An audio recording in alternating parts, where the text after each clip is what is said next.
wabarakatuh. Waalaikumsalam warahmatullahi wabarakatuh. Baik, sebelum memulai pelajaran, marilah kita berdoa. Fikro, silakan pimpin doanya. Berdoa dimulai.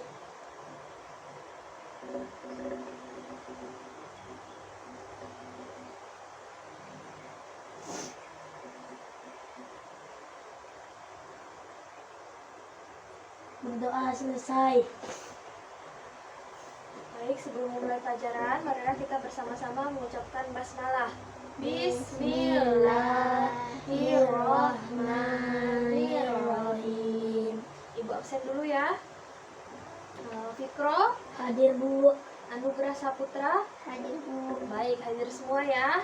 Ya. Hari ini Ibu akan menjelaskan materi tentang Al-Khulafaur Rasyidin, penerus perjuangan Nabi Muhammad SAW.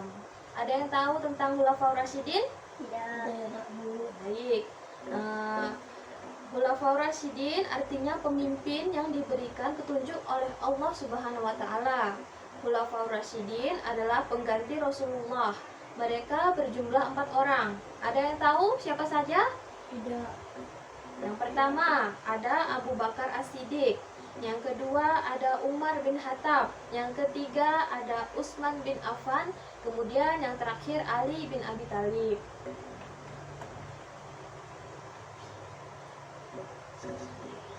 Ibu jelaskan yang pertama dulu ya, mengenai Abu Bakar As-Siddiq, seseorang yang bijaksana dan tegas. Abu Bakar As-Siddiq ini lahir pada tahun 573 Masehi dari sebuah keluarga terhormat di Mekah 2 tahun 1 bulan setelah kelahiran Nabi Muhammad. Nama aslinya adalah Abdullah ibnu Abu Hufah. Ia mendapat gelar As-Siddiq setelah masuk Islam. Kemudian Abu Bakar ini diberi gelar oleh Rasulullah As-Siddiq. Ada yang tahu artinya apa? Tidak. Oke, artinya adalah yang benar. Ingatkan ya anak-anak. Iya. Mengapa beliau mendapatkan gelar seperti itu? Mengapa beliau mendapatkan gelar As-Siddiq? Karena ketika itu Rasulullah SAW melakukan Isra Mi'raj, yaitu melakukan perjalanan malam dari Masjidil Haram di Mekah di perjalanan ke Masjidil Aqsa di Palestina dan naik ke langit sampai ke Sidratul Muntaha dalam waktu sepertiga malam. Pada peristiwa itu Rasulullah diberi tugas oleh Allah berupa sholat 5 kali sehari semalam. Ketika berita itu disampaikan kepada orang-orang kafir Mekah, serentak orang-orang kafir Mekah tidak mempercayainya. Bahkan mereka menganggap bahwa Nabi Muhammad melakukan kebohongan. Akan tetapi Abu Bakar langsung membenarkan apa yang dikatakan oleh Nabi tersebut. Abu Bakar As-Siddiq termasuk As-Sabiqul Al-Awwalin, yaitu orang-orang yang pertama masuk Islam. Ketika masuk Islam, seluruh harta dan jiwanya dikorbankan untuk membela agama Islam yang pada saat itu masih belum berkembang. Dengan kegigihan dan kekuatannya, beliau setia mendampingi Nabi Muhammad untuk selalu berdakwah mengajarkan agama Islam.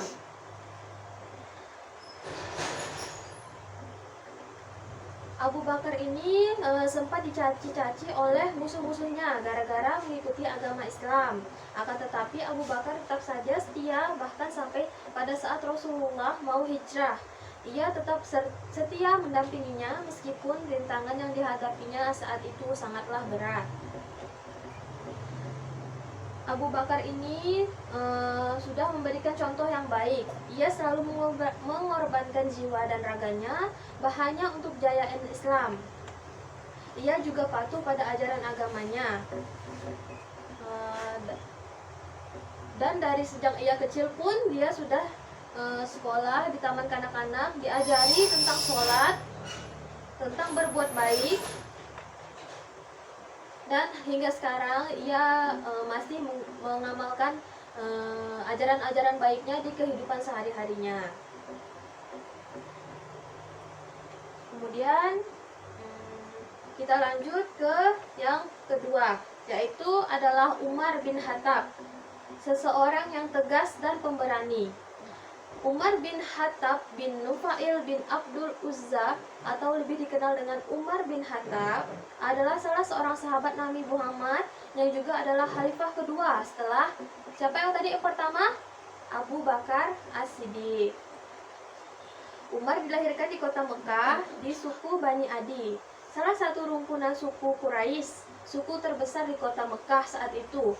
Ayahnya bernama Hatab bin Nufail al-Sims al-Quraisy dan ibunya Hantamah binti Hashim. Umar memiliki julukan yang diberi oleh seorang nabi, yaitu Al-Faruq, yang berarti yang bisa memisahkan antara kebenaran dan kebatilan. Umar bin Khattab adalah orang yang sangat berani sehingga ia dijuluki singa padang pasir. Sebelum masuk Islam, ia sangat ditakuti oleh orang-orang Islam karena kebengisannya. Begitu juga ketika ia sudah masuk Islam, ia sangat ditakuti oleh musuhnya, yaitu orang-orang kafir. Meskipun keras kepala, tetapi hati beliau tetap lembut. Ia keras terhadap orang-orang yang menginginkan ajaran Islam atau orang-orang kafir, tetapi ia sangat lembut terhadap orang-orang yang baik. Ketika menjadi pemimpin, ia selalu mendahulukan kepentingan orang banyak. Ia tidak pernah mendahulukan kepentingan sendiri.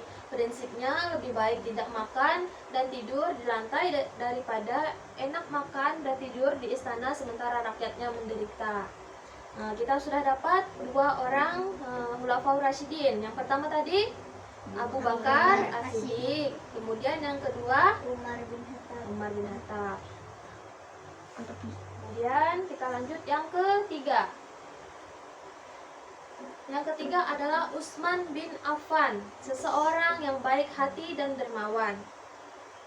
Utsman bin Affan adalah sahabat Nabi yang termasuk Al-Khulafaur Rasyidin yang ketiga. Setelah Umar bin Khattab, ia dikenal sebagai pedagang kaya raya dan pebisnis yang handal, namun sangat dermawan. Banyak bantuan ekonomi yang diberikan olehnya kepada umat Islam di awal dakwah Islam. Ia mendapat julukan Zunurain, yang berarti pemilik dua cahaya. Julukan ini didapat karena Utsman telah menikahi putri kedua dan ketiga Rasulullah, yaitu Ruqayyah dan Ummu Kulsum. Utsman bin Affan tidak segan-segan mengeluarkan kekayaannya untuk kepentingan agamanya dan masyarakat umum. Ia membeli sumur yang jernih airnya dari seorang Yahudi, harganya 200.000 dirham, yang setara dengan 2,5 kilogram emas pada saat itu. Sumur itu ia wakafkan untuk kepentingan rakyat umum. Utsman juga memberi bantuan untuk memperluas Masjid Madinah dan membeli tanah di sekitarnya.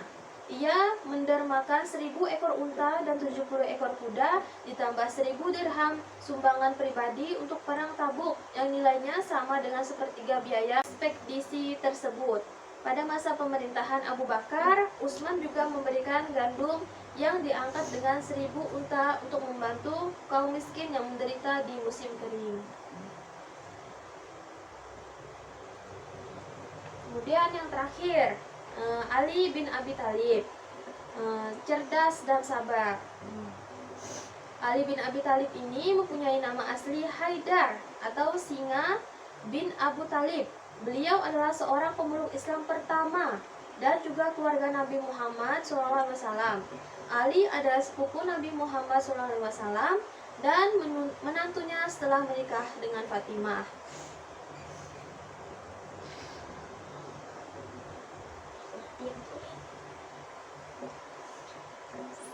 Kemudian Ali dilahirkan dari pasangan Fatimah binti Asad dan Abu Talib.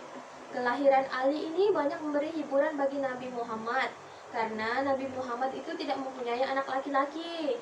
Nabi Muhammad bersama istrinya Khadijah mengasuh Ali dan mengangkatnya sebagai anak. Hal ini sekaligus untuk membalas jasa Abu Talib yang telah mengasuh Nabi sejak beliau kecil hingga dewasa.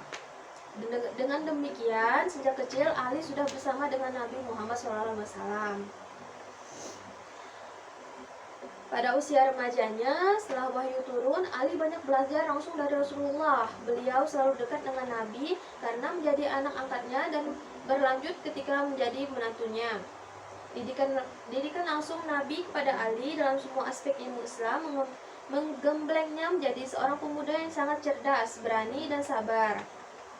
Setelah hijrah dan tinggal di Madinah, Ali dinikahkan dengan Nabi dengan putri kesayangannya, Fatimah. Nabi menimbang Ali yang paling tepat dalam hal seperti nasib keluarga yang serumpun atau Bani Hashim, yang paling dulu mempercayai kenabian Muhammad setelah Khadijah. Ali bin Abi Thalib ini adalah seorang ilmuwan yang sangat cerdas. Rasulullah mengatakan, "Ana Madinatul Ilm wa Aliyu Babiha," yang artinya saya adalah kota ilmu dan Ali adalah pintu gerbangnya. Sebagaimana Khalifah Umar bin Khattab, Ali bin Abi Thalib sebagai khalifah terakhir juga memiliki sifat yang sama, yaitu cerdas dan tegas. Proses penggantian khalifah dari Utsman bin Affan ke Ali bin Abi Thalib mengalami hambatan. Ada kelompok yang setuju dan ada yang menentang. Dalam situasi genting seperti ini, Ali bin Abi Thalib tampil dengan tegas sehingga dapat menyelesaikan permasalahan-permasalahan yang timbul. Inilah kepiawaian Khalifah Ali bin Abi Thalib. Sampai di sini kita sudah mendapatkan 4 Khulafaur Rasyidin. Ada yang ingat apa-apa saja?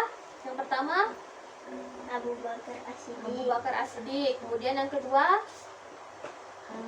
Umar bin Khattab. Yang ketiga, Utsman bin Affan. Kemudian yang terakhir, Ali, Ali bin Abi Thalib.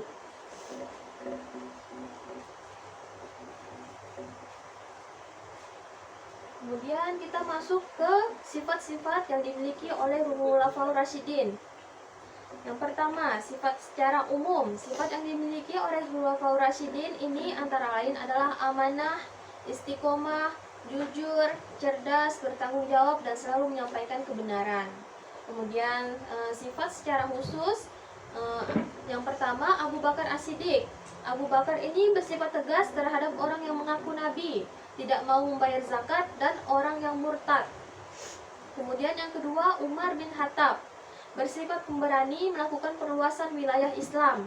Kemudian yang ketiga, Utsman bin Affan, bersifat dermawan, banyak membantu perjuangan Islam.